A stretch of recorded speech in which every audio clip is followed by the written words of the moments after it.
اعوذ باللہ من الشیطان الرجیم بسم اللہ الرحمن الرحیم. زما د عوامی نیشنل پارټۍ عزتمندو قدرمندو ملګرو، د باچا خان بابا، د ولی خان بابا پیروکارو، د اسفندیار خان او د ایمل خان سپایانو، ټول ته په جمع السلام علیکم. عزتمندو ملګرو، تاسو ته پته ده چې د الیکشن اعلان شوی دی او ټولې پارټۍ لګیا دي هلې ځلې کوي. نو زمونږ پارټي او ستاسو پارټي د پښتنو پارټي عوامي نیشنل پارټۍ هم الحمدلله په 24 تاریخ باندې انشاءالله را روان د PK 64 د سلطان خان چې زمونږ خیري کینډیډیټ هم دی او را روان زمونږ MP هم دی انشاءالله. دغه کنونشن به په مردان روډ سلاطین شادي حال په دې ګراوند کې. عزتمندو ملګرو پښتنو، دې کنونشن کامیابول د عوامي نیشنل پارټۍ په ورکرانو باندې یو اهم فرض هم دی، یو فریضه هم ده،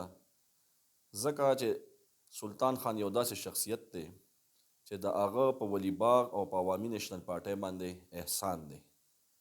احسان یې په دې شکل کې دی چې هغه عوامي نیشنل پارټي په هغه وخت کې جوین کړه چې کله په عوامي نیشنل پارټۍ کې عوامي نیشنل پارټي په اپوزیشن کې وه او سلطان خان په اقتدار کې و او سلطان خان وزارت، امپیتوب او اقتدار پرېښودو او د باباګانو په دې قافله کې او په دې پارټۍ کې شامل شو. نو انشاءالله موږ به د هغه دا احسان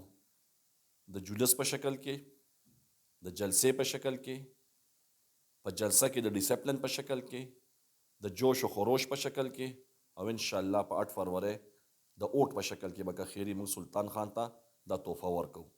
نو زه تاسو ټولو پښتنو وروڼو ته، مشرانو کشرانو ته